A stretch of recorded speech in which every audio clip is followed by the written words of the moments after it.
E porque o sistema maçônico é baseado em rituais de fertilidade, e isso é algo que eu costumava fazer, levitação. Eu era um adepto completo da meditação transcendental quando tinha 12 anos, porque tinha recebido o dom através da linhagem da minha família. Clarividência, telecinese, projeção astral, levitação, todas coisas que eu achava que eram comportamentos normais. Eu tinha isso como uma ciência. Eu chego em casa da escola, vou para o meu quarto, 20 minutos no meu mantra, e eu saía do meu corpo, ou eu estaria levitando da cama. Mas eu sabia o que estava me levantando da cama na época. Os demônios? Não, eu não sabia disso. E é cerca da meia-noite, e eu vejo toda essa atividade acontecendo, então eu vou e pego um par de binóculos e olho para fora e ouço todos esses caras, com toda a completa indumentária, aventais maçônicos, e eu pensando, Senhor, no que eu me meti. Eles estão vindo atrás de mim. Estou saindo para a floresta, e na próxima coisa, eu estou em pé na frente dessa coisa, com 6 metros de altura na minha frente, o Deus dos mortos, o Senhor do submundo, e Ele está falando comigo dizendo, eu já tenho sua alma, Mark. É que eu olho para Ele e digo, você pode ter meu corpo, mas não pode ter minha alma. Eu vou entregar isso ao Senhor.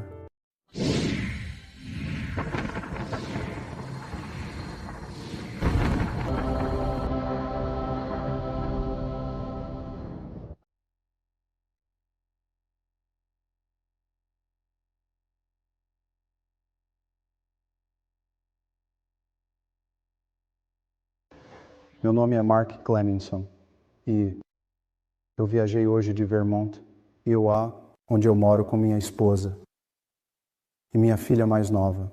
Eu conheci a equipe no encontro de Camp Meeting em Alberta e que bênção foi isso. E eu vi como o Senhor tem guiado este ministério para frente. Eu sou um leigo no pomar, trabalhando. E esta é a minha primeira Bíblia que eu comprei. É uma Bíblia King James de 1611. Não é a única que eu uso, mas foi a primeira que eu comprei. E esta é a que eu levo comigo onde quer que eu vá. Além disso, minha Bíblia, eu carrego meu voto de batismo. E eu acredito que isso não é apenas um voto de batismo, mas é um certificado de nascimento e um contrato de casamento, tudo junto. E eu acredito em cada compromisso. E este voto de batismo representa, e como adventista do 7º dia, eu creio que o espírito de profecia é uma das marcas identificadoras da igreja remanescente. Então você vai me ouvir repetir as palavras inspiradas por Ellen Gould White.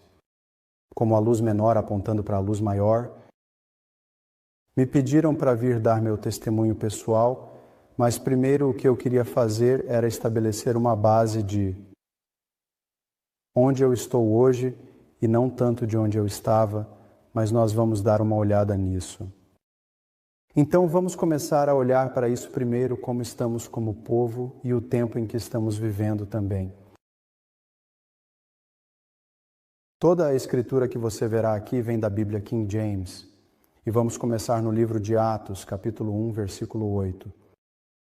Mas vocês receberão poder quando o Espírito Santo descer sobre vocês, e vocês serão minhas testemunhas. Veja, agora uma das coisas que esse voto de batismo apresenta é que nós somos comissionados para o serviço. Então, quando você entra na igreja, você é comissionado a fazer o trabalho que Jesus Cristo nos deu para fazer. E como lemos em Atos, vamos receber o poder para fazer esse trabalho e Ele está nos pedindo para sermos testemunhas no trabalho para Ele. Esta imagem que você vê vem do telescópio Hubble, é chamada de nebulosa do olho. Alguns chamaram isso de olho de Deus.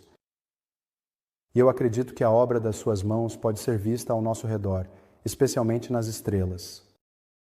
Lemos no livro de Êxodo, capítulo 3, versículo 14. Eu sou o que sou. Eu sou me enviou a vocês. E eu queria colocar isso para vocês porque hoje não estaria aqui, a menos que tenha sido Deus que me trouxe aqui e Deus que me tirou do mundo em que eu estava vivendo. E eu dou a Ele a glória e os agradecimentos por fazer isso. E a terceira escritura com a qual eu queria começar aqui vem do livro de João, capítulo 4, versículo 24. Deus é espírito e aqueles que o adoram devem adorá-lo em espírito e em verdade. Então, o que eu pediria neste momento é que nós inclinássemos nossas cabeças e fechássemos os olhos para uma palavra de oração. Nosso gracioso Pai Celestial, Santo, Santo, Santo é o Teu nome. Viemos diante de Você, Senhor Deus, no Seu santo sábado para pedir uma bênção dupla no Seu sábado, Senhor.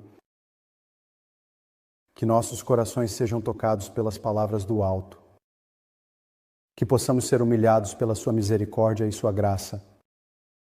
Que possamos saber que somos o Seu povo e que podemos Te chamar de nosso Deus.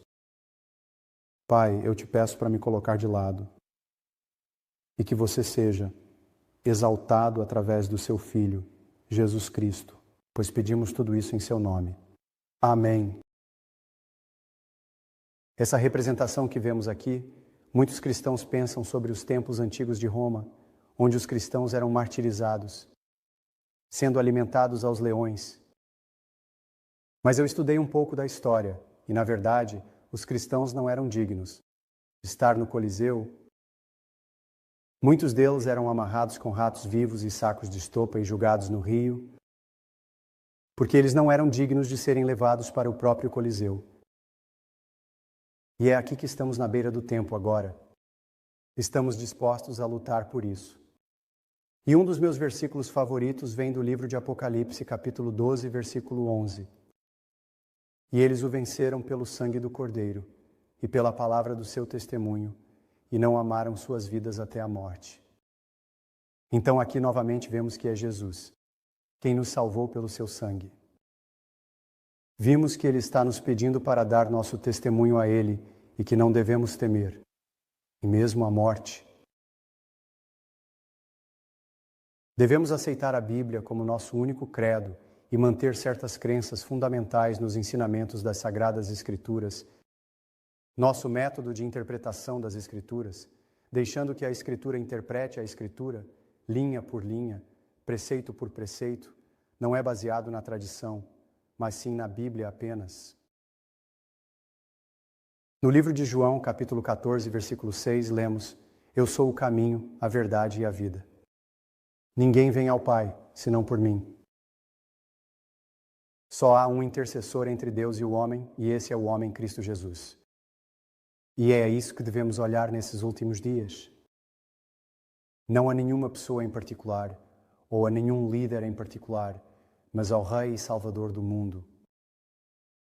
Em João capítulo 15, versículo 10, lemos: Se guardardes os meus mandamentos, permanecereis no meu amor, assim como eu tenho guardado os mandamentos de meu Pai e permaneço no seu amor. E nós não somos legalistas, porque estamos apaixonados pelo nosso Criador. E lemos novamente em João capítulo 14, versículo 15, Jesus nos dizendo: Se me amais, guardai os meus mandamentos. Eu conheci um ministro batista há apenas 2 dias, enquanto estava fazendo o trabalho de evangelização, e ele me perguntou sobre a minha fé como adventista do 7º dia. Esse foi o versículo que eu trouxe para ele, que eu estou em um relacionamento de amor com meu Salvador, e é por isso que eu faço o que faço, guardando o seu santo dia de sábado. E ele me pediu para estudar com ele, para entender mais claramente a mensagem do sábado dos adventistas do 7º dia. Então estou ansioso por essa oportunidade. Mas temos um inimigo astuto, um que está prestes a destruir toda a humanidade, se pudesse. Apocalipse 12, versículo 17, nos diz: E o dragão se irou contra a mulher e foi fazer guerra contra o remanescente da sua descendência, que guarda os mandamentos de Deus, e tem o testemunho de Jesus Cristo.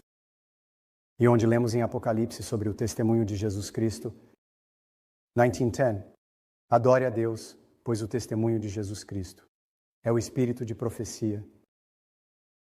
Então aqui descobrimos que temos um relacionamento duplo com os profetas ao longo do tempo. E a verdade vai continuar se revelando, e a luz vai se tornando cada vez maior à medida que chegamos ao fim dos tempos.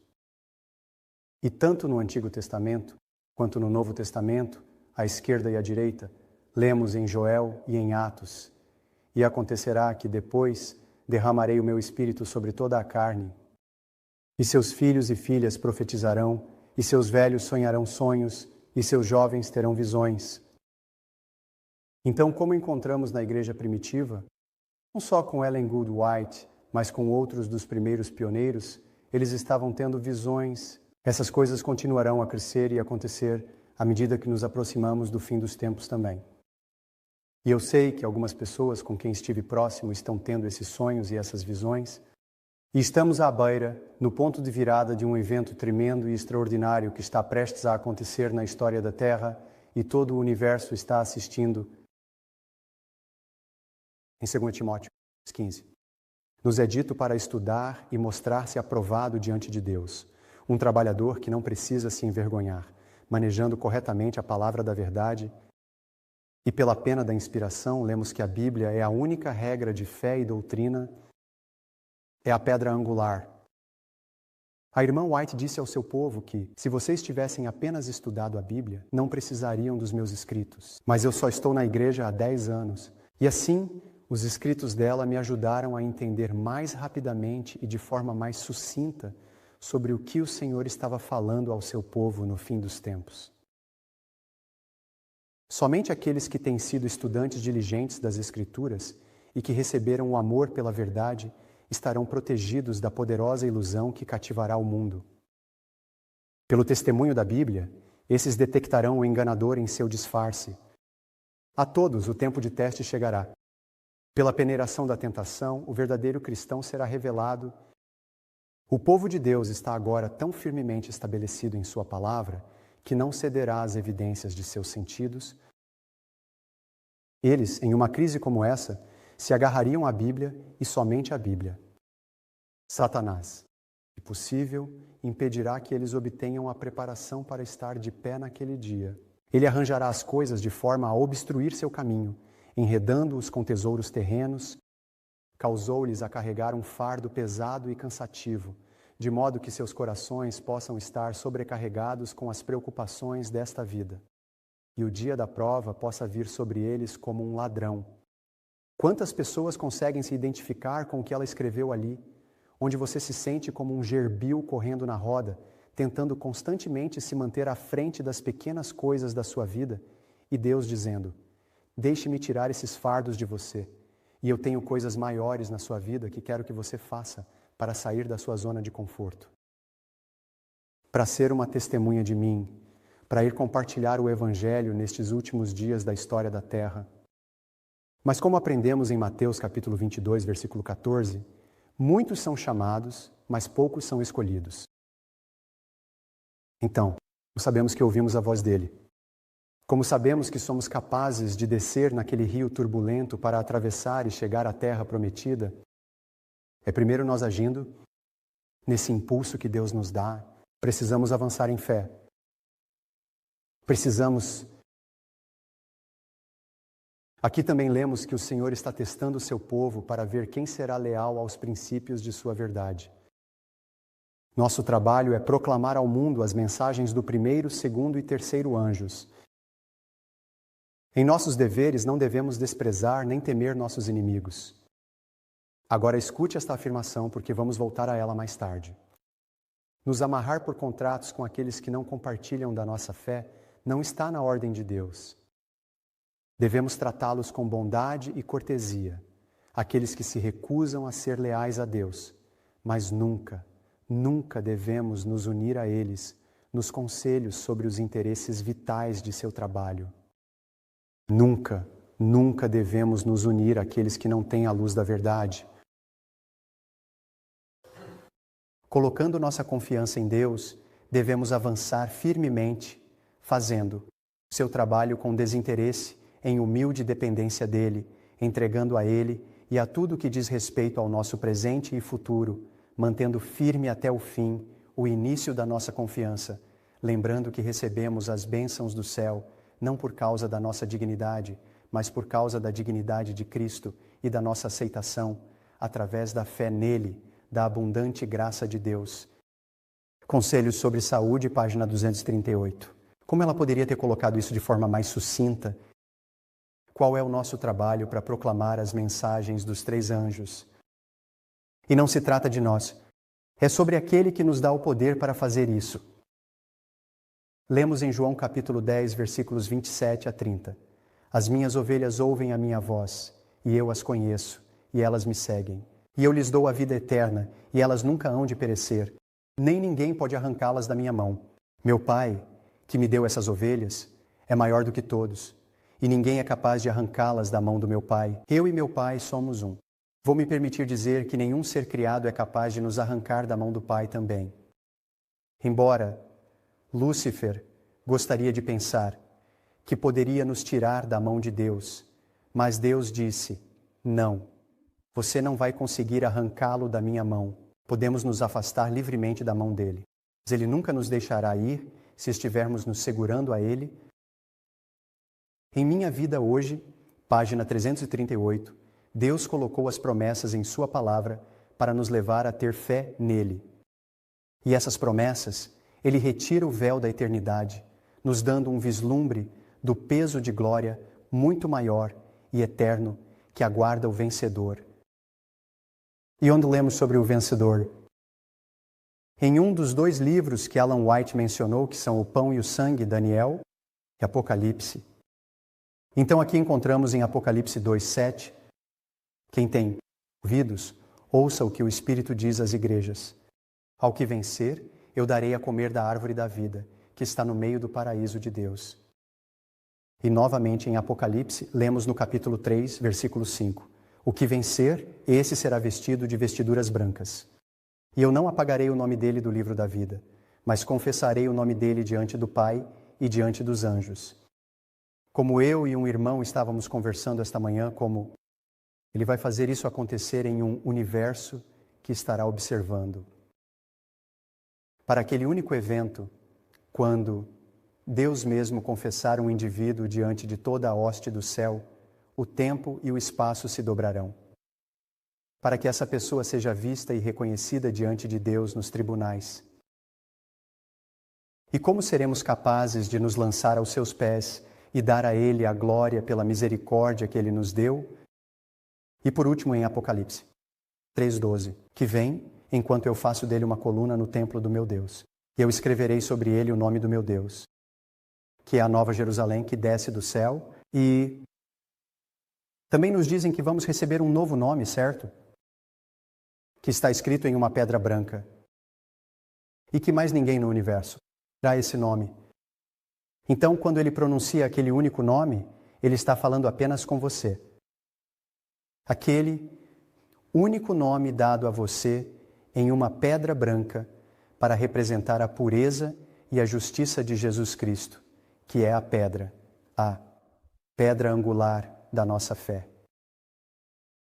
No livro Lições de Objetos de Cristo, na página 125, lemos: todos que recebem a mensagem do Evangelho no coração desejarão proclamá-la.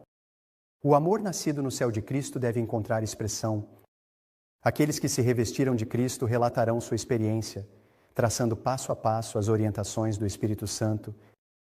Eles estão com fome e sede do conhecimento de Deus e de Jesus Cristo, a quem Ele enviou, os resultados da busca nas Escrituras, suas orações, a agonia de suas almas e as palavras de Cristo para eles. Teus pecados estão perdoados. É antinatural para qualquer um manter essas coisas em segredo, e aqueles que estão cheios do amor de Cristo não farão isso. Na verdade, nos dizem que se tentarmos, isso na verdade será um detrimento. Estaremos apagando o Espírito de Deus se tentarmos segurar o que Ele está tentando derramar de nós para as pessoas que encontramos. No meu voo de Chicago para Vancouver, eu orei: Senhor, me dê alguém hoje que eu possa ter a oportunidade de testemunhar para você. E enquanto eu trabalhava na minha apresentação, eu me certifiquei de que meu laptop estava virado um pouquinho, o suficiente para que a pessoa ao meu lado pudesse ver no que eu estava trabalhando. E ele não começou uma conversa comigo. Então eu pensei: tá bom, Senhor, o que eu faço? Eu preciso encontrar uma brecha. Então eu comecei a perguntar quem ele era, de onde ele vinha. Ele mora em Singapura, visitando a família em Vancouver. Cresci em uma família cristã. E pelas próximas 2h30, eu consegui compartilhar com ele a mensagem do Evangelho, as mensagens dos 3 anjos. E as pessoas ao nosso redor também estavam ouvindo a conversa. Então, A cada momento temos a oportunidade de ter um encontro divino que Deus estabeleceu para nós. E devemos ter certeza de que tiramos um tempo para cumprir o que Deus nos deu, mas estamos em perigo como povo. Nós somos um povo de Laodiceia, uma igreja que está adormecida. E, infelizmente, às vezes, estamos ouvindo mensagens que nos fazem adormecer, mas agora é hora de acordar o povo. Romanos 13, versículos 11 a 12. E sabendo o tempo, já é hora de acordar do sono, pois agora a nossa salvação está mais perto do que acreditávamos. A noite já está bem avançada, o dia está chegando. Despojemo-nos, portanto, das obras das trevas e vistamo-nos da armadura da luz. E como vou falar um pouco mais sobre isso à medida que entramos na experiência testemunhal? Quando eu cheguei pela primeira vez à verdade, estávamos em uma profunda batalha espiritual, irmãos e irmãs. E alguns de nós vamos ter muito mais conflito por causa de onde viemos. Mas eventualmente todos nós estaremos cara a cara com a besta e sua imagem. E vamos ter que ser capazes de lutar a boa luta da fé, vestindo a armadura da luz, que é o quê? A roupa justa de Cristo? É isso que é. Mas isso não nos isenta da batalha em que estaremos. Nosso sumo sacerdote está agora no Santo dos Santos, intercedendo por nós como povo. Ele está misturando nossas orações com o incenso e as colocando diante de seu Pai, agora mesmo, mas muito em breve. E não sabemos quando ele vai tirar sua roupa sacerdotal e vai dizer: está consumado. E todos serão selados. Aquele momento. E não haverá como voltar atrás nas páginas. Lemos nos escritos antigos que quando o ministério de Jesus se encerrou no lugar santo e ele passou para o Santíssimo e ficou diante da arca que contém a lei de Deus, ele enviou outro anjo poderoso com uma terceira mensagem para o mundo. Um pergaminho foi colocado na mão do anjo, e enquanto ele descia à terra com poder e majestade, ele proclamou um aviso aterrador com o mais terrível, ameaçador, sempre nascido para o homem. Esta mensagem foi feita para colocar os filhos de Deus em alerta. Ao mostrar-lhes a hora de tentação e angústia que estava diante deles, disse o anjo: eles serão levados a um combate próximo com a besta e sua imagem. A única esperança deles, vida eterna, é permanecer firmes. Embora suas vidas estejam em jogo, eles devem se apegar à verdade. Quando eu era jovem, quando eu estava no ensino médio e na escola primária, eu era um atleta talentoso e eu costumava jogar futebol americano. E eu adorava estar em campo. Então eu joguei tanto no ataque quanto na defesa e joguei em equipes especiais. Eu nunca quis ficar de fora. Nunca. E agora estamos em nossos momentos finais de tempo. E há uma batalha em campo. E o Senhor está olhando para o banco e Ele está dizendo: quem vai entrar no jogo e terminar essa partida comigo? Estamos dispostos a sair da nossa zona de conforto e dar um passo à frente, em fé, para sermos testemunhas dele nesses últimos momentos da história da Terra. Em Trabalhadores do Evangelho, página 251, falamos sobre a mensagem do primeiro anjo e a mensagem do segundo anjo.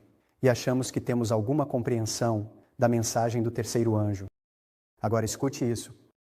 Mas enquanto estivermos contentes com um conhecimento limitado, estaremos desqualificados para obter visões mais claras da verdade.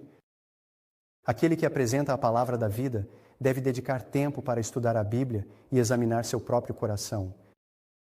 Negligenciando isso, ele não saberá como ministrar às almas necessitadas. O estudante diligente e humilde, que busca com oração sincera e estudo a verdade como ela é em Jesus, certamente será recompensado. Ele busca ajuda não nas ideias de escritores humanos, mas na fonte de sabedoria e conhecimento e na orientação da inteligência divina. Ele obtém uma compreensão clara da verdade.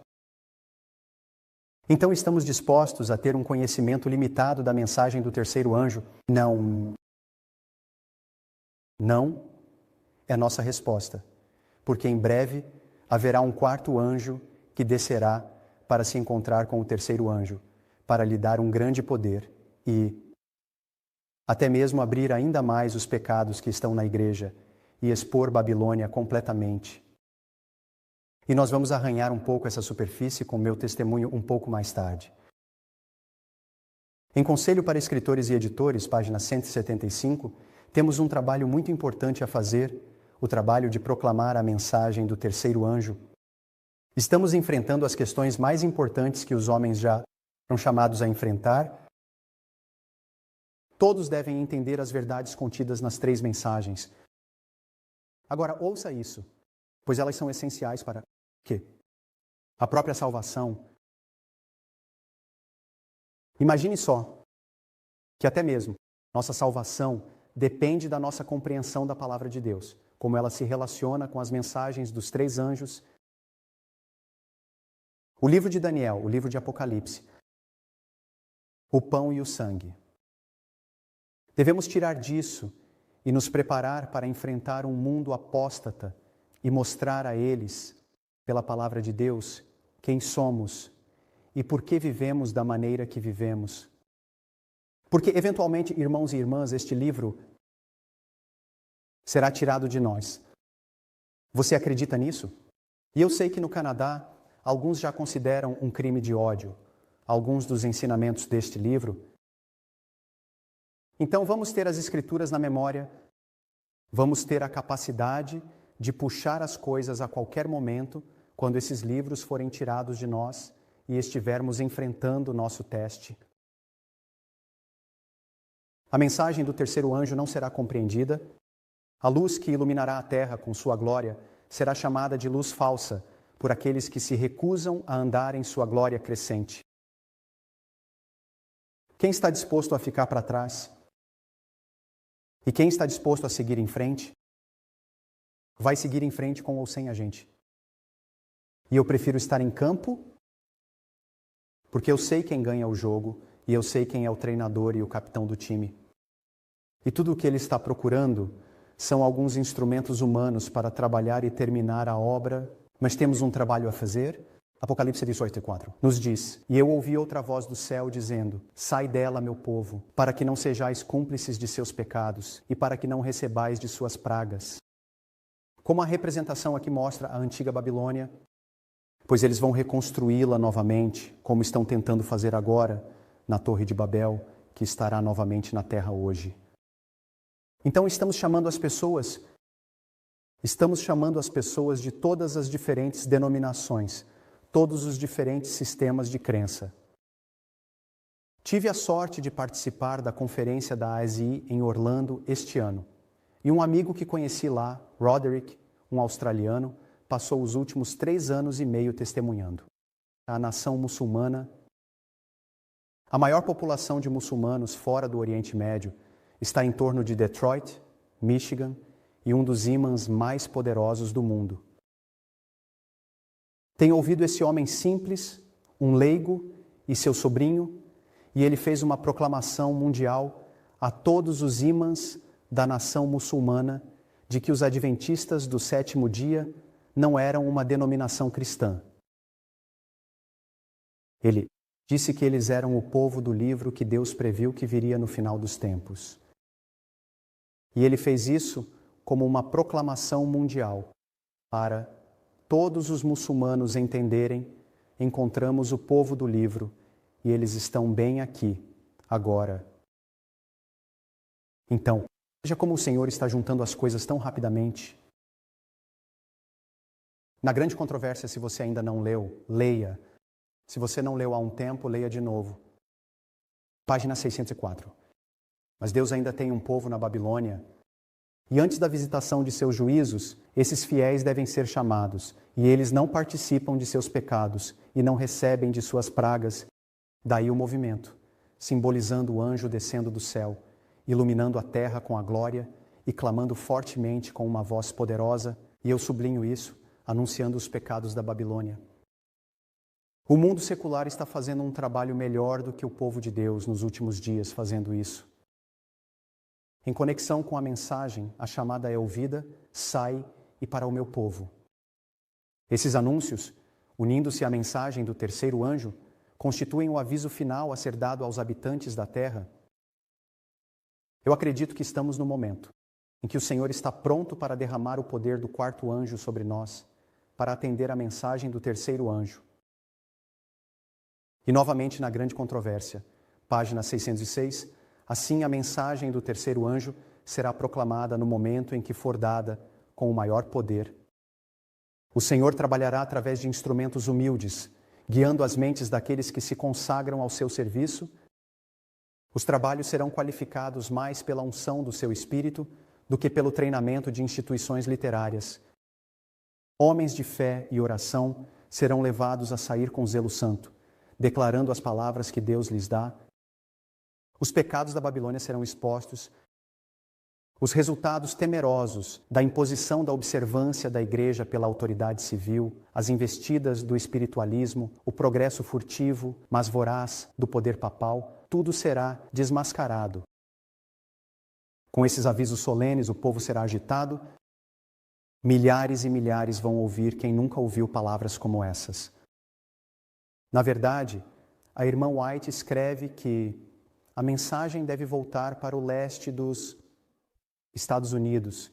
E ela continuava dizendo, repita, e eu me sinto sortudo por estar vivo e vivendo na Conferência do Norte da Nova Inglaterra dos Adventistas do Sétimo Dia, e eu moro logo ali na estrada, perto da fazenda William Miller, onde tudo começou.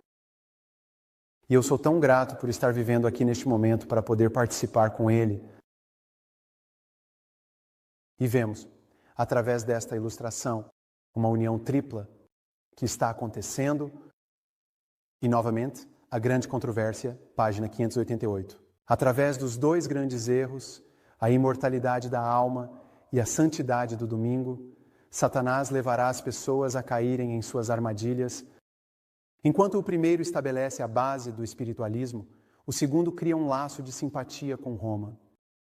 Os protestantes dos Estados Unidos serão os primeiros a estender as mãos através do Golfo para agarrar as mãos do poder romano.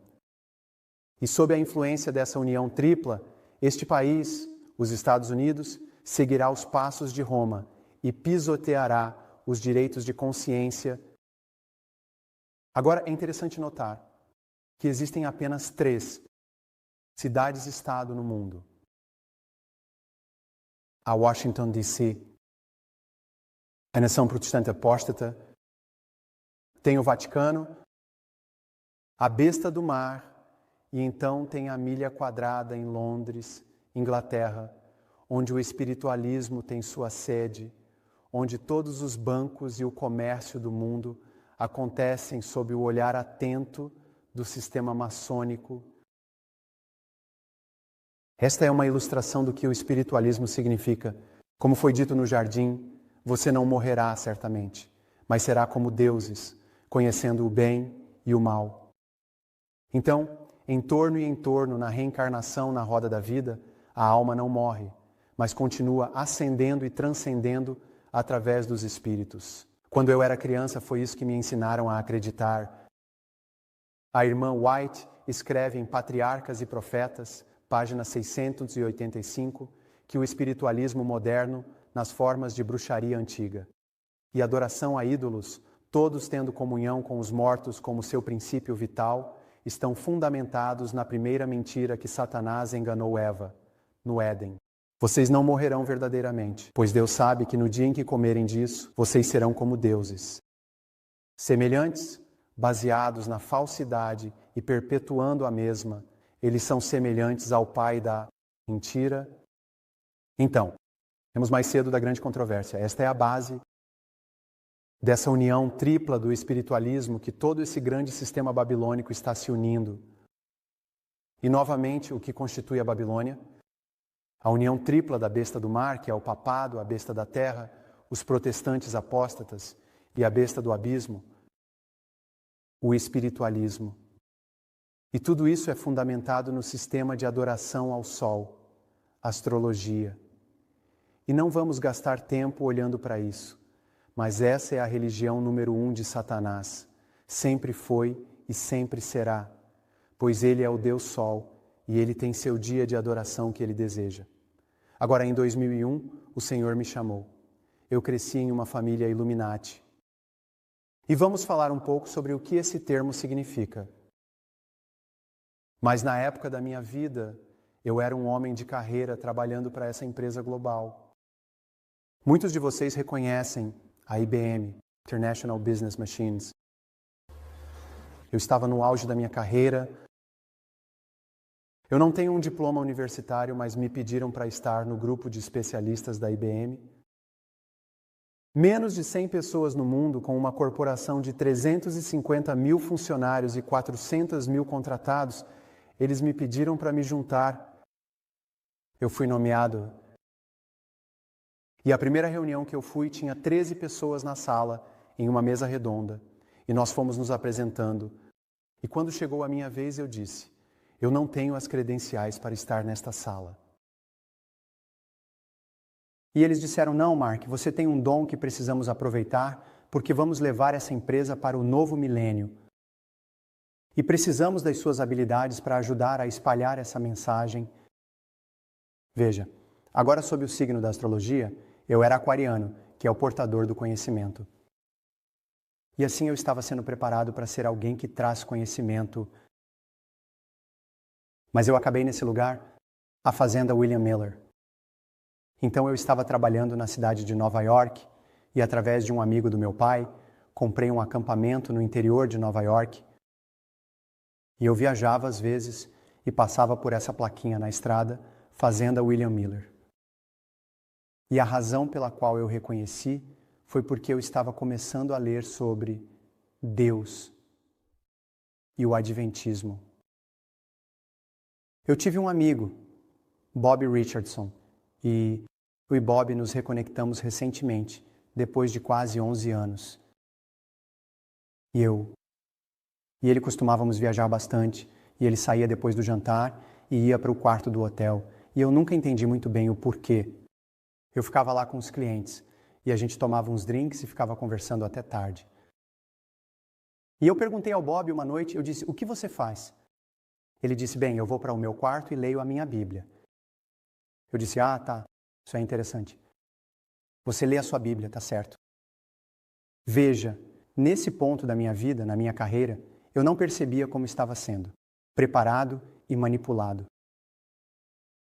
E Bob estava conversando comigo sobre o que estava acontecendo, sobre eu ter sido convidado a entrar no grupo de reflexão e a participar dessas sessões para levar a empresa a esse novo milênio. E ele disse: Mark, você já ouviu falar do termo Illuminati? E eu nunca tinha ouvido falar disso. E então eu fui para a internet e comecei a pesquisar sobre os Illuminati. E eu fui e descobri que apareceram alguns livros. E esse autor, William Sutton, eu fui e comprei os livros dele na Amazon.com. E eu comecei a lê-los. E curiosamente eu também estava lendo a Bíblia naquela época. Minha Bíblia de 1611. Então aqui o Senhor já estava me guiando para encontrar a verdade. E você vê, agora as pessoas do outro lado, minha família, minha linhagem, começaram a perceber que eu estava escapando do controle deles. Mas tinha algo muito interessante porque, você sabe, eu fui à igreja metodista, fui à igreja batista e fui aos pentecostais. Eu até voltei para a igreja católica, mas o Senhor já tinha impressionado meu coração de que os 10 mandamentos ainda eram válidos. E eu estava perguntando a essas pessoas: por que vocês não guardam o sábado? Por que vocês não guardam o sábado? E eu não percebia que havia uma denominação cristã que guardava o sábado. Eu ainda não tinha encontrado isso naquele momento. Agora eu percebo que há mais de 500 deles no mundo, e os adventistas do 7º dia são apenas um desses 500. Então esses livros me apontaram para a verdade, e então eu olhei quem era o editor do livro. E eu liguei para a editora, e eles estavam no norte do estado de Nova York. Então eu pedi para falar com o autor, e eles disseram: bem, não sabemos onde ele está. Acabamos de enviar um cheque de royalties para uma caixa postal. Caixa I. O que você está procurando, Mark? E eu disse: eu sei sobre o que ele está escrevendo. Eu estou vendo isso. Eu vivi isso. E então eles me pediram para ir a uma convocação no sábado. Então eu apareci na tarde de sábado e todo mundo tinha uma Bíblia. Na verdade, na manhã de sábado, todo mundo tinha uma Bíblia e estava estudando a palavra de Deus. E quando eu saí naquela tarde, eu estava saindo não só com minha Bíblia, mas com uma cópia de O Grande Conflito e o Desejo de Todas as Nações. E naquele momento, eu estava consumindo tudo que eu conseguia colocar às mãos. Eu li esses 2 livros em 3 semanas e eu estava convencido. Este é o povo de Deus nos últimos dias. É isso. Eu estava convencido. 6 meses depois, eu fui batizado na igreja. 6 meses depois. Agora, tem uma coisa que eu quero te contar também, que aconteceu na minha vida naquela época. Teve momentos em que eu estava fora de equilíbrio com o que eu estava estudando. E eu estava conversando com um irmão sobre isso mais cedo.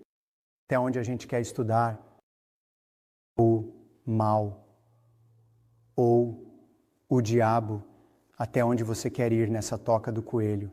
Porque você vai acabar na toca do diabo se descer lá embaixo por muito tempo.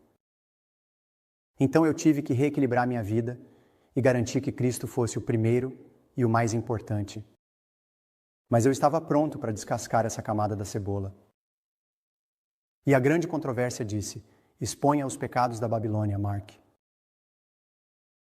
Agora, como adventista, eu estava começando a receber publicações e tinha uma revista, alguns de vocês podem conhecê-la, a Adventist Review. Você já ouviu falar disso? E eu fiquei astonhado com este artigo que encontrei na revista Adventist Review e diz: teólogos, adventistas do Exército da Salvação se reúnem em diálogo. Agora veja, quando eu li o artigo, é muito difícil de ver, mas eu sublinhei aqui embaixo, fala sobre os fundadores do Exército da Salvação, Catherine e William Booth. Você vê, e eu tinha um pouco de história sobre essa família que os adventistas não sabiam. Porque William Booth adotou meu avô, e havia outro lado de William Booth que o mundo não conhecia. Agora lembre-se de que mais cedo devemos nunca se unir àqueles. Devemos tratá-los com bondade, mas nunca devemos nos unir a eles no trabalho de Deus. E aqui estamos tentando descobrir como podemos nos unir. É a afirmação no artigo. O Exército da Salvação é um dos principais defensores da lei do domingo no mundo hoje. E toda a sua estrutura é montada como a ordem jesuíta. Vamos dar uma olhada nisso um pouco mais de perto enquanto vamos descascando essa cebola. Escritos iniciais de 1882. Se Deus tem alguma nova luz para comunicar, Ele fará com que os seus escolhidos e amados entendam isso, sem que precisem ter suas mentes iluminadas, ouvindo aqueles que estão em quê? Escuridão e erro. Fui mostrado a necessidade de que aqueles que acreditam que estamos recebendo a última mensagem de misericórdia se separem daqueles que estão diariamente vivendo em novos erros. Eu vi que nem jovens nem velhos deveriam participar de suas reuniões, pois era errado, assim, encorajá-los enquanto ensinam erro. Isso é um veneno mortal para a alma. E ensinam como doutrinas os mandamentos dos homens. A influência de tais reuniões não é boa. Então ela foi mais longe e disse o quê? Não toque nem mesmo na coisa imunda. Então, como lemos nos comentários anteriores sobre conselhos de saúde, o que nunca devemos nos unir a ele em conselhos sobre os interesses vitais de seu trabalho. Nós não estamos... Aqui está uma foto de William e Catherine Booth. Agora, curiosamente, eu estudei bastante sobre essa família e ele foi um grande missionário.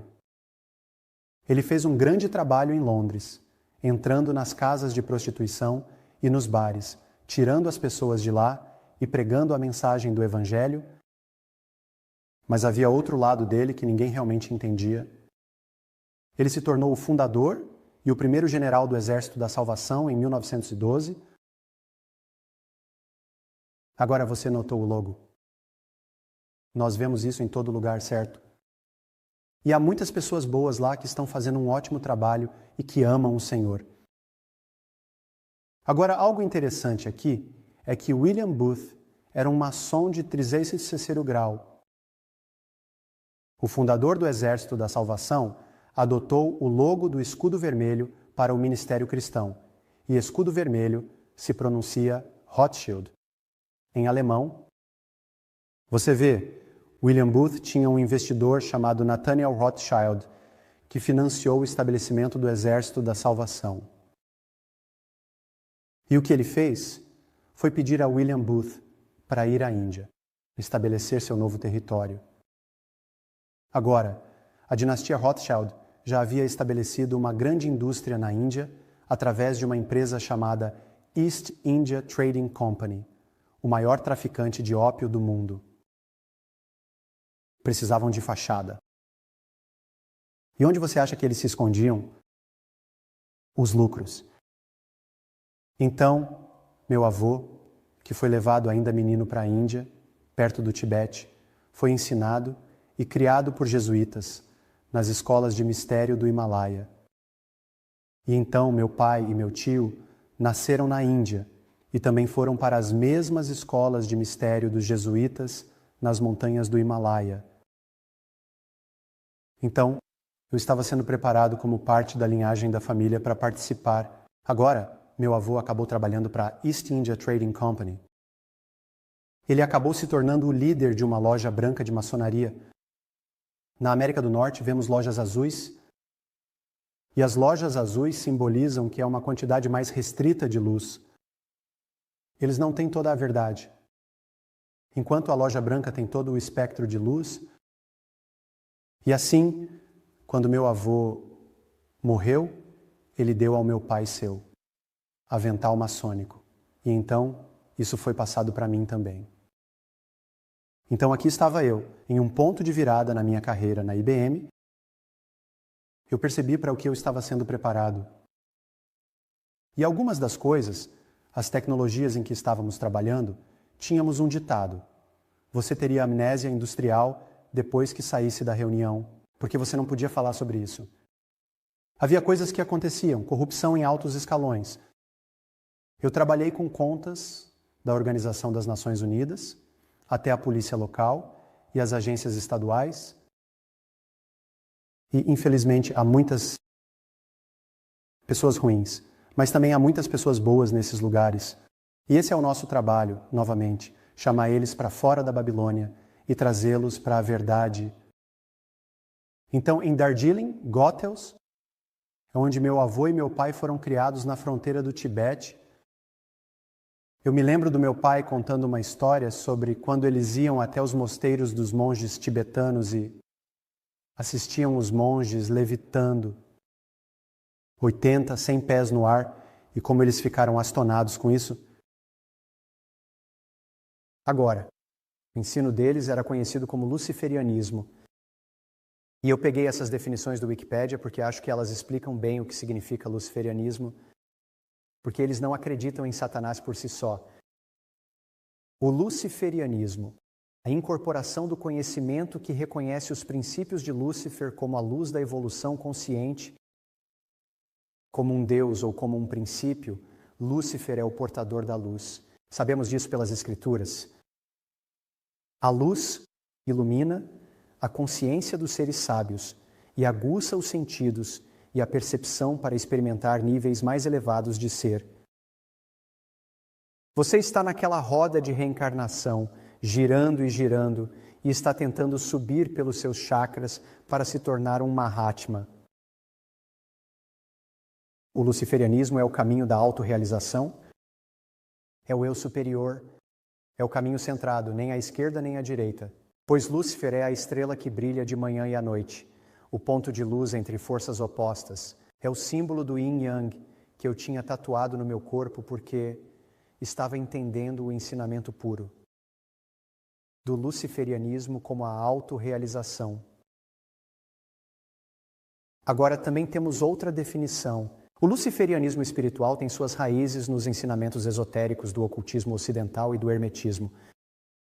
Essa visão sustenta que, enquanto Satanás representa a manifestação do reino material, Lúcifer representa o mais alto ideal espiritual, a verdadeira vontade de alguém, o anjo guardião sagrado. Como todas as coisas materiais são energia ou luz, Lúcifer é visto como a força criadora do universo, sempre presente.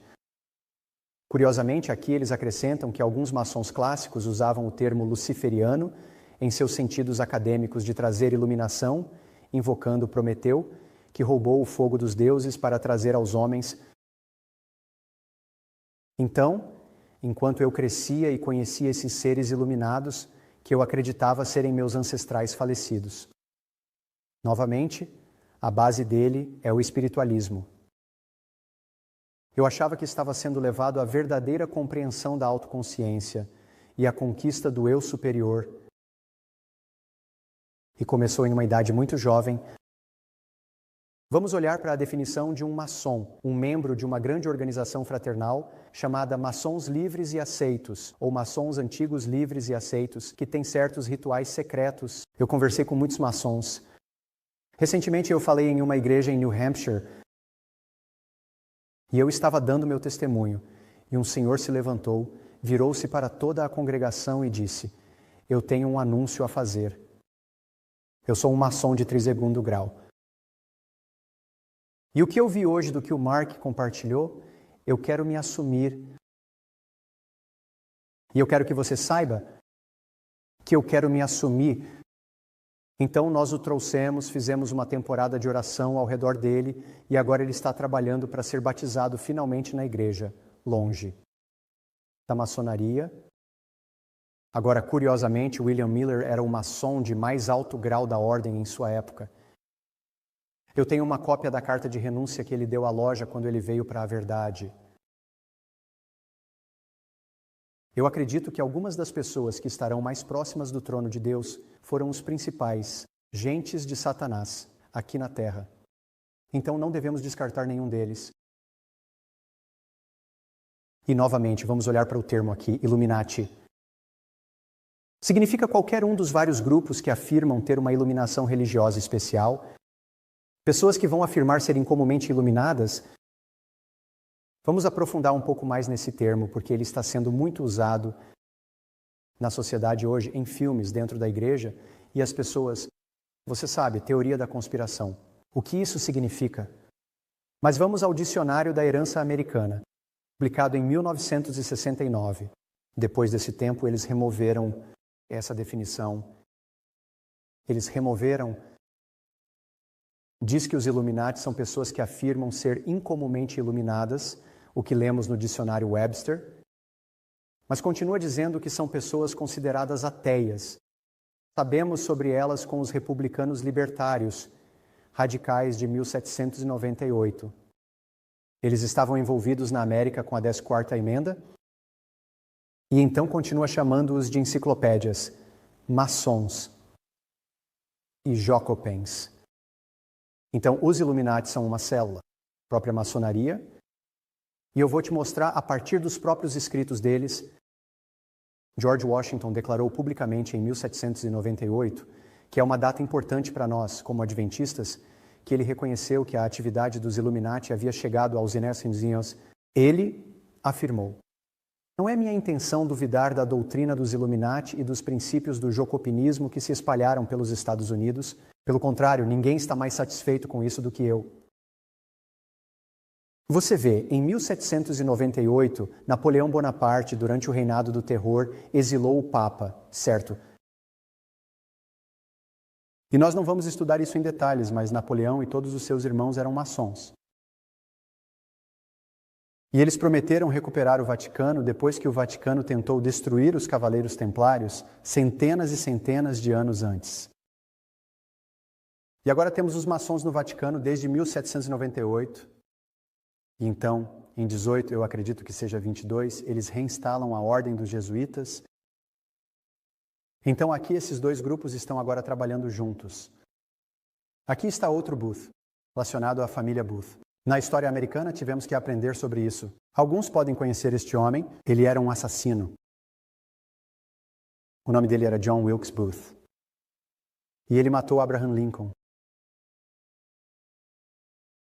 Ele tirou em Abraham Lincoln no dia 4 de abril. Ele era da mesma família na qual o avô do meu pai foi adotado. Eu vou olhar para uma história um pouco interessante aqui. Para iniciar um movimento que levaria à secessão do sul da União, estamos falando dos Estados Unidos, os Illuminati usaram os Cavaleiros do Círculo Dourado, que foram informados em 1854 por George W. A. Bickley, para espalhar tensões raciais, conhecido como o processo dialético de Hegel. Nós não vamos falar sobre isso, mas basicamente é dividir para conquistar. De estado para estado, usando a escravidão como uma questão, os membros da época da guerra incluíam Jefferson Davis, John Wilkes Booth e Jesse James. Todos eles eram maçons. O Ku Klux Klan foi formado em 1867 e essa era a ala militar dos Cavaleiros. Então aqui vemos como outra sociedade secreta está trabalhando junta. Em conjunto, continuamos. Lemos mais do projeto de história moderna. Durante a Guerra Civil Americana, quem foi? Os Rothschilds financiaram os dois lados do conflito. A razão que levou a esta guerra civil, escreveu Van Helsing, foi quase completamente devido às ações e provocações dos próprios agentes dos Rothschilds. Os Rothschilds controlam a indústria bancária em uma milha quadrada. E é por isso que precisamos saber, para que possamos entender a mensagem do terceiro anjo em sua totalidade, chamando as pessoas para fora. Esta é a sede mundial da maçonaria. Alguém tem ideia de onde fica? Washington, D.C. Então fica em uma das capitais das cidades-estado. Você pode ver que quase parece um motivo egípcio. E curiosamente isso fica a 13 quarteirões ao norte da Casa Branca. Isso é muito importante no mundo oculto. Não vamos perder tempo com isso. Mas até mesmo Washington, D.C., em si mesma traçou um enorme padrão de grade maçônica enquanto se preparava para que os Estados Unidos fossem a nova Atlântida. À medida que estamos entrando no amanhecer da nova era, enquanto eles avançam, estão tentando reinstaurar a Atlântida novamente.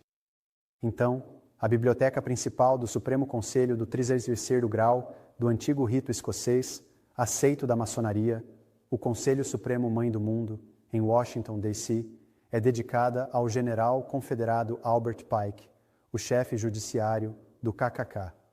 E neste templo maçônico, a Sala Memorial Albert Pike, dentro do Supremo Conselho 33, que novamente está localizada a 13 quarteirões, diretamente ao norte da Casa Branca, em Washington, D.C. Agora conheci uma família cujo marido era um maçom do 32º grau, um Shriner. E então, quando você vai se tornar um maçom do 33º grau, você vem aqui. Este é o único lugar que você vai na América do Norte. E é um direito honorário. E ele foi levado para esta sala de espera, com outros candidatos. E, individualmente, eles são trazidos na frente de um monte de pessoas. E eles perguntaram a eles: a quem vocês estão dispostos a submeter seu juramento? E ele não sabia qual era a resposta. Então eles o empurraram de volta para a sala de espera e nesse momento a família dele estava do lado de fora orando para que ele saísse. Ele se sentou, virou-se para o homem ao lado dele e disse: a quem eu estou fazendo um juramento? E o homem disse: a Lúcifer. E ele se levantou muito devagar, saiu calmamente e renunciou à loja. Agora, na verdade, podemos encontrar aqui em Isaías 14, capítulo 14, versículos 12 a 14. Como caíste do céu, ó Lúcifer, filho da manhã. Como foste derrubado até o chão, tu que enfraqueceste as nações. Pois disseste em teu coração: eu te enviarei ao céu, eu exaltarei meu trono acima das estrelas de Deus. Eu também me sentarei sobre o monte da congregação, nos lados do norte. Eu subirei acima das alturas das nuvens. Eu serei como o Altíssimo, porque tudo se trata de autorrealização. E vamos descascar essa cebola um pouco e vamos olhar algumas características na própria Bíblia do que eu chamo de filhos da desobediência. A irmã White escreveu que aqueles que estão sob a bandeira manchada de sangue do príncipe Emanuel não podem se unir à maçonaria ou com qualquer organização secreta, O selo do Deus vivo não será colocado sobre ninguém, que mantenha tal conexão depois que a luz da verdade tiver iluminado o seu caminho. Cristo não está dividido e os cristãos não podem servir a Deus e a Mamon. O Senhor diz: saiam do meio deles, separem-se e não toquem em coisas impuras, e eu os receberei e serei um pai para vocês, e vocês também serão meus filhos e filhas, diz o Senhor Todo-Poderoso. Então aqui novamente não toquem na coisa imunda, saia. Na verdade, ela continuou dizendo que aqueles que permanecem nessa conexão perderão sua alma. Simples assim, perder a alma. Se você se lembrar algum texto do Espírito de Profecia esta noite, tente guardar porque este é o ponto de virada de onde estamos. Um poder de baixo está agindo para trazer à tona as últimas grandes cenas do drama. Satanás vindo, como Cristo, e agindo com toda a enganação da injustiça e aqueles que estão se unindo em sociedades secretas.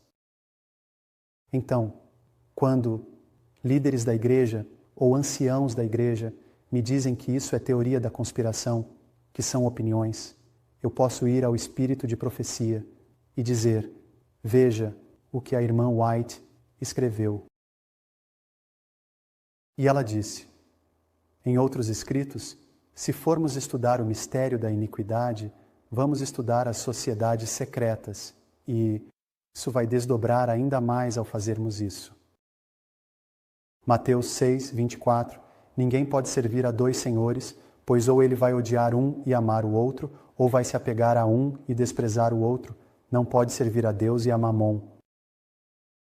Então, aqui vemos essa batalha, especialmente sobre dinheiro. O poder que damos ao dinheiro e a moeda. E em 1 Timóteo 6,10 diz, porque o amor ao dinheiro é o quê? A raiz de todos os males, que enquanto alguns cobiçavam, se desviaram da fé e se traspassaram com muitas dores. Quando vamos ser cortados? Em breve. Eu acredito que em breve. Eu acredito que estamos vivendo exatamente no momento do fechamento do período de graça. Eu acredito que vamos ver fechamento do período de graça muito em breve. Nos Estados Unidos, temos um sistema chamado Federal Reserve. E para alguns dos que sabem, não é uma agência federal de jeito nenhum. É um banco privado. 51% das ações é da casa de Rothschild.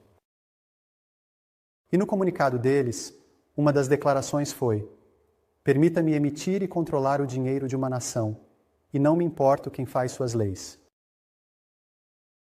Eles continuaram dizendo em um comunicado escrito em 1863 que os poucos que entendem o sistema estarão tão interessados em seus lucros e tão dependentes de seus favores que não haverá oposição dessa classe, enquanto, por outro lado, a grande massa de pessoas, mentalmente incapazes de compreender as enormes vantagens, suportará seu fardo sem reclamar e talvez sem suspeitar que o sistema é hostil. Contrário ao melhor interesse. Os goim, as pessoas comuns, como disse o executivo da BP, as pessoas comuns, eles vão suportar o peso. E rapaz, nós vamos suportar isso é certo. Mas temos que lembrar, a quem vamos servir? Senhor Jesus Cristo. Ou vamos servir ao mundo? Esses três símbolos representam o avental maçônico, que quando eu recebi o avental maçônico do meu avô, ele tinha 3 explosões solares nele, porque eles têm o que você chamaria de uma imitação da Trindade Divina. E então, o fecho que segurava esse avental, que você vê no canto superior, é o símbolo dos Illuminati. Da serpente comendo sua própria cauda, que diz: certamente não morrereis, mas sereis como Deus. Então eu tinha as 3 explosões solares e depois o fecho que o fechava. E então, abaixo, está o brasão da minha família, que na verdade fica no chão do Vaticano. Porque eu sou um descendente do Papa Clemente de mais de 700 anos atrás. É até onde minha família está envolvida nessa linhagem de sociedades secretas. E é por isso que eu estava sendo preparado para o que está por vir. As 3 características bíblicas das crianças da desobediência. Primeiro lemos em 2 Coríntios 11, 14 e 15. E não é de se admirar, pois Satanás mesmo se transforma em um anjo de luz. Portanto, não é nada demais que seus ministros também sejam transformados em ministros de justiça, cujo fim será de acordo com suas obras. É um sistema baseado em obras, autorrealização. A segunda escritura aqui é de Mateus 24, versículos 24 a 26. Pois surgirão falsos cristos e falsos profetas, e mostrarão grandes sinais e prodígios, de maneira que, se possível fosse, até os escolhidos seriam enganados. Eis que eu já vos disse antes, portanto, se vos disserem, eis que ele está no deserto, não saiam. Eis que ele está nas câmaras secretas. Não acreditem nisso. É um sistema de trabalho que se reúne em câmaras secretas. Se alguém já tentou entrar em uma loja maçônica, eles têm a sala superior, outra imitação da história bíblica de Jesus Cristo na sala superior, onde apenas os maçons mais altos podem entrar nas câmaras secretas. E por último, no primeiro livro da Bíblia, Gênesis, quando a mulher viu que a árvore era boa para comer e agradável aos olhos, e uma árvore desejável para dar sabedoria, ela pegou o fruto e comeu, e também deu ao seu marido que estava com ela, e ele comeu. Então os olhos deles foram abertos, e eles perceberam que estavam nus. E eles costuraram folhas de figueira e fizeram para si aventais. O avental maçônico da sabedoria. E de que é feito? Pele de cordeiro.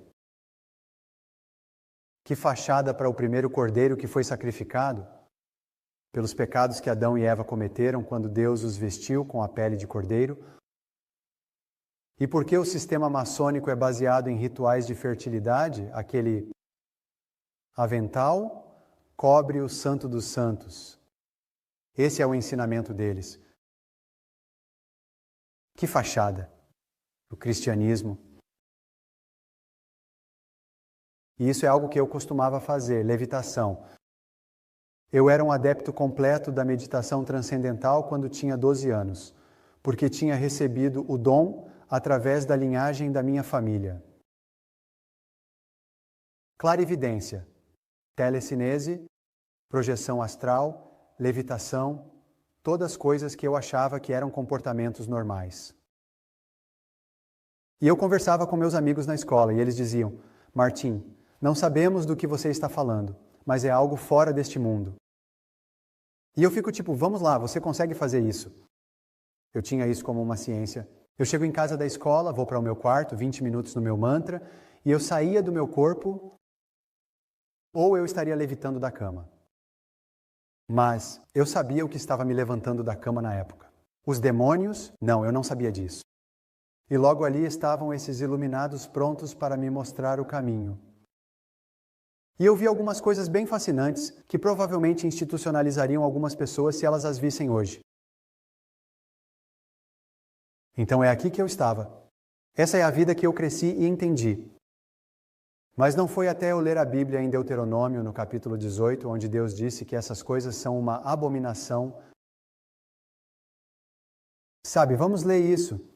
Quando você entrar na terra que o Senhor teu Deus te dá, não aprenderás a fazer segundo as abominações dessas nações? Não se encontrará entre vocês ninguém que faça passar seu filho ou sua filha pelo fogo. Isso é um ritual maçônico. Ou usar adivinhação, que sabemos que é previsão do futuro, ou observador de tempos, astrólogo, ou uma bruxa, ou um consultor de espíritos familiares, ou um mago. Um necromante evoca espíritos. Pois todos que fazem essas coisas são uma abominação ao Senhor.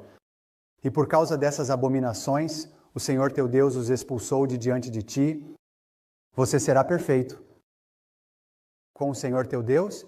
E como nos tornamos perfeitos com Ele? Colocando a armadura da luz, a túnica de justiça de Cristo. E tudo é apagado. Mas essa túnica de justiça também é nossa. Armadura para a guerra espiritual. Capítulo 16, versículo 26 de Mateus. Pois que aproveita o homem ganhar o mundo inteiro e perder a sua alma, ou o que pode um homem ganhar em troca de sua alma? Então aqui estava eu no ponto de virada da minha vida. Estou no norte do estado de Nova York. Estou neste acampamento que comprei de um amigo do meu pai. Estou tentando deixar minha carreira na IBM, ganhando centenas de milhares de dólares, convivendo com pessoas muito prestigiadas, pessoas que ofereceram para fazer parte desses grupos de elite. E eu estou lutando com isso e lutando com isso. E onde estou em pé, na parte de trás da casa, havia um lago e o rio que descia, onde o lago se juntava, e bem do outro lado estava o centro de inteligência para o quartel da Polícia Estadual e o Departamento de Conservação Ambiental, os guardas florestais, que na verdade têm mais autoridade do que a Polícia Estadual nos estados. E é cerca da meia-noite, e eu vejo toda essa atividade acontecendo, então eu vou e pego um par de binóculos e olho para fora e ouço todos esses caras com toda a completa indumentária, aventais maçônicos, e eu pensando, Senhor, no que eu me meti.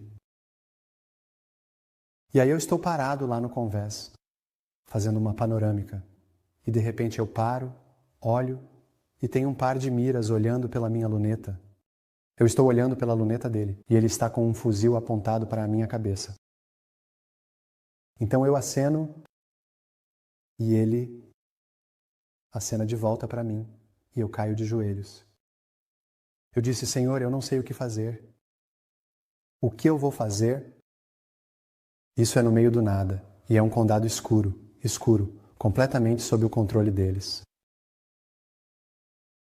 E eu percebo que eles não estão do outro lado do lago mais. Eles estão vindo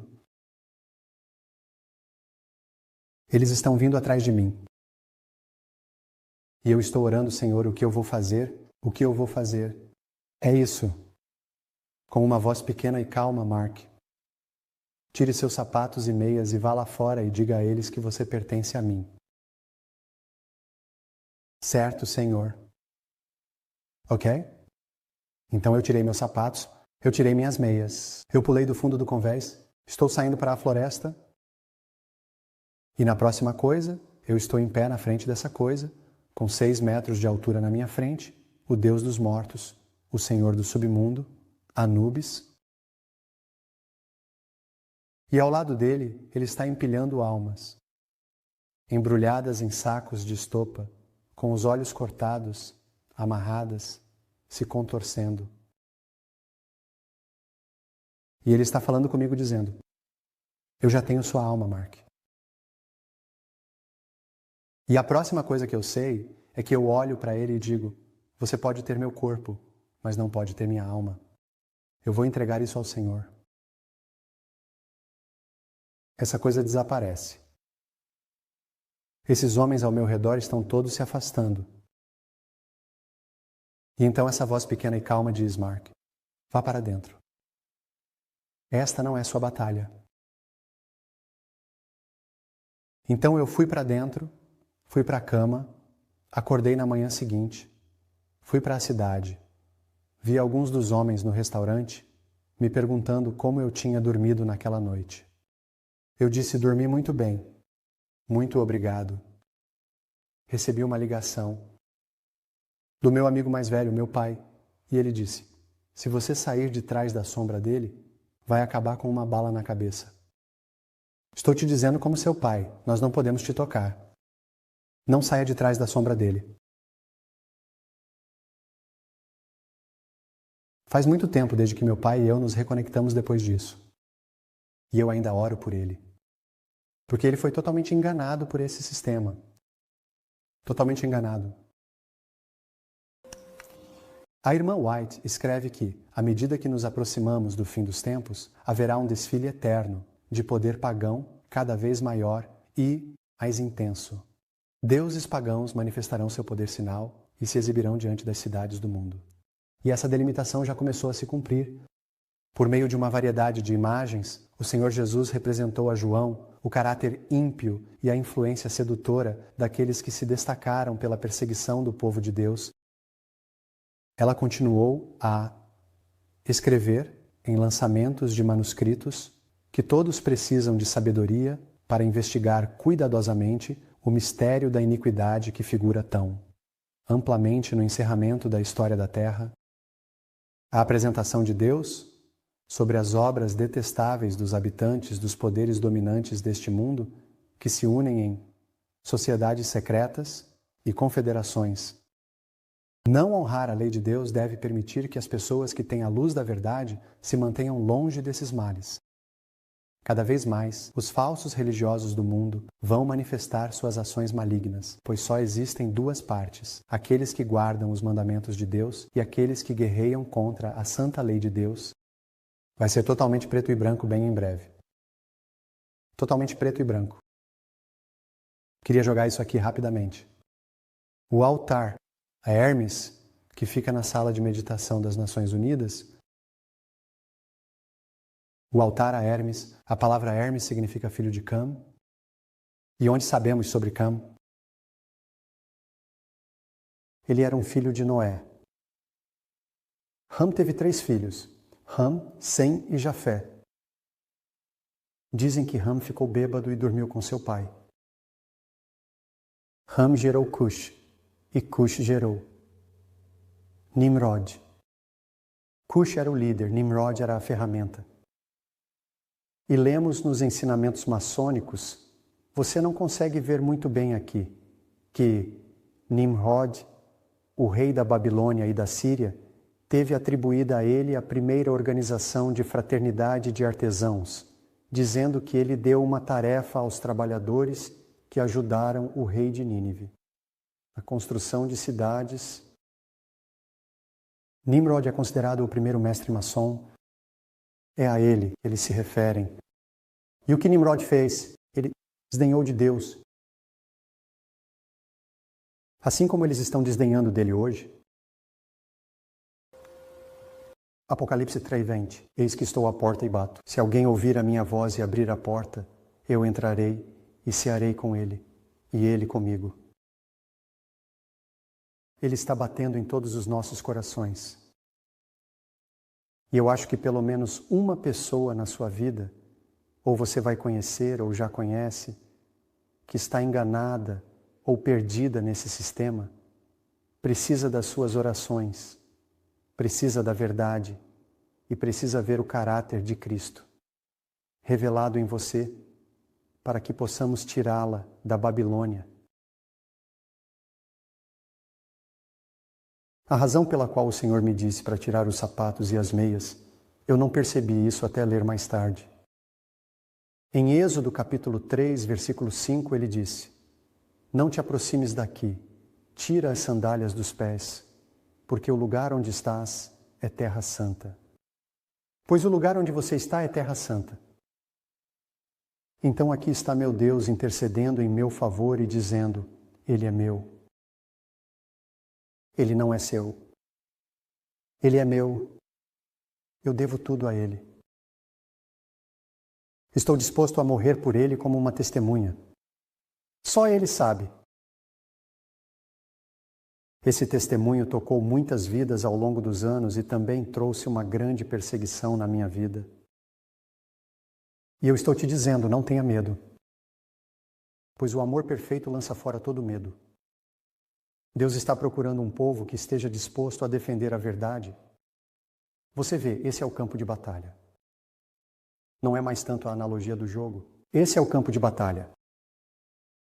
E nos tempos antigos, quem ia à frente de todos os soldados era quem? Os porta-estandartes. E eles estão todos no meio desse campo de batalha, segurando o estandarte manchado de sangue de Jesus Cristo. E eles estão olhando para trás. E a maioria das pessoas correu com medo. E eles estão dizendo a eles: voltem. E o Senhor e seu povo estão dizendo: não, venham para a frente. É aqui que estamos hoje.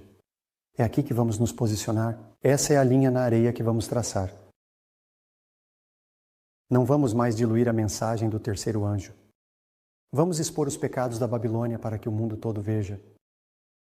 Vamos permitir que essa decepção seja exposta pelo que realmente é no sistema bancário e em outros sistemas, como Hollywood, a indústria da música, a maneira como poluíram nossa comida, nosso ar, tudo. É hora de nós expormos isso. Agora, Efésios 2:8. Lembremos que é Ele quem nos deu o presente e estamos dispostos a nos posicionar para lutar a boa luta da fé, sempre lembrando que foi Ele quem nos deu o presente. E estamos dispostos a nos posicionar para lutar a boa luta da fé. E eu só quero colocar mais alguns slides para encerrar aqui. Este é um conselho para escritores e editores. A verdade preciosa deve ser apresentada em sua força nativa. Os erros enganosos que estão espalhados e que estão deixando o mundo cativo devem ser desvendados. Todo esforço possível está sendo feito para aprisionar almas com raciocínios sutis e para desviá-las da verdade para fábulas, preparando-as para serem enganadas por ilusões fortes. Mas enquanto essas almas enganadas se afastam da verdade, não fale uma palavra de censura. Mostre a elas o perigo que correm e a gravidade de sua atitude em relação a Jesus Cristo. Faça isso com ternura e compaixão. Com uma abordagem adequada, algumas almas aprisionadas por Satanás poderão ser recuperadas. Mas que tudo isso seja feito com ternura e compaixão. Com uma maneira adequada de agir, algumas das almas que estão aprisionadas por Satanás poderão ser recuperadas do seu poder. Mas não os culpe e condene.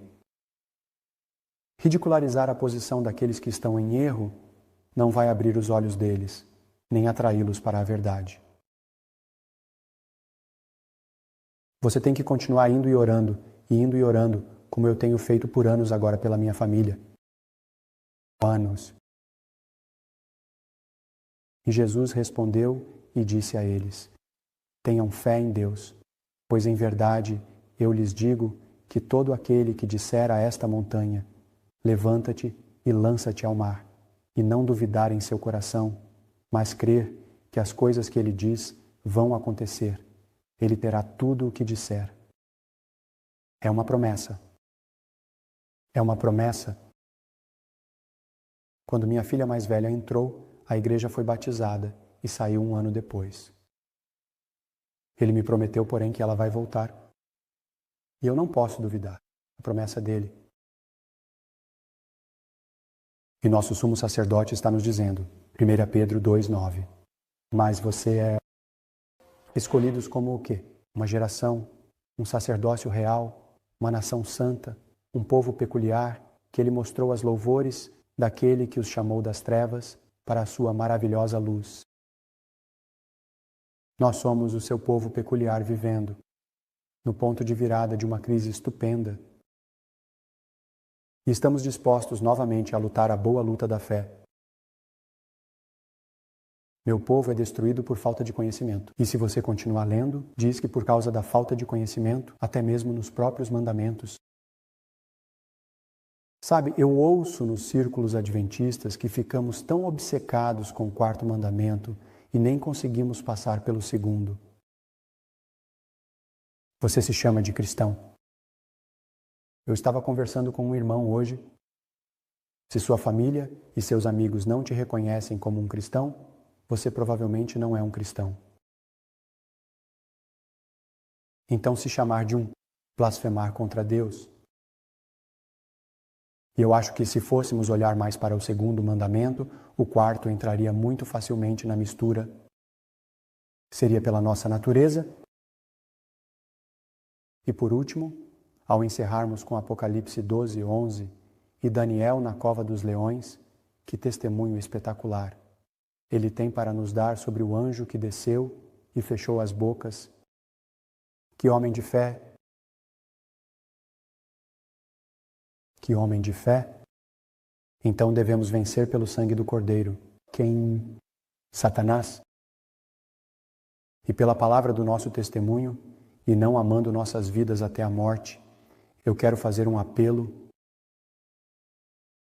alguém aqui esta noite que está disposto a ir e encontrar alguém que conhece e que está perdido nesse sistema, esta semana que vem, não na próxima semana, nem mais adiante. Esta semana, você vai ligar para eles. Você vai até a casa deles e você vai dizer a eles o quanto você os ama e o quanto você quer que eles saibam o quanto você os ama. E você vai colocá-los na sua vida de oração. E você vai ter certeza de que acredita na promessa de que eles serão trazidos para o reino de Deus. Eu quero que você levante a mão. Amém. Vamos encerrar a palavra oração.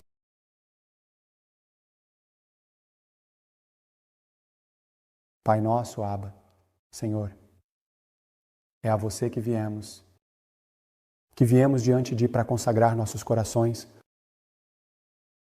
Senhor, ajuda a nossa incredulidade.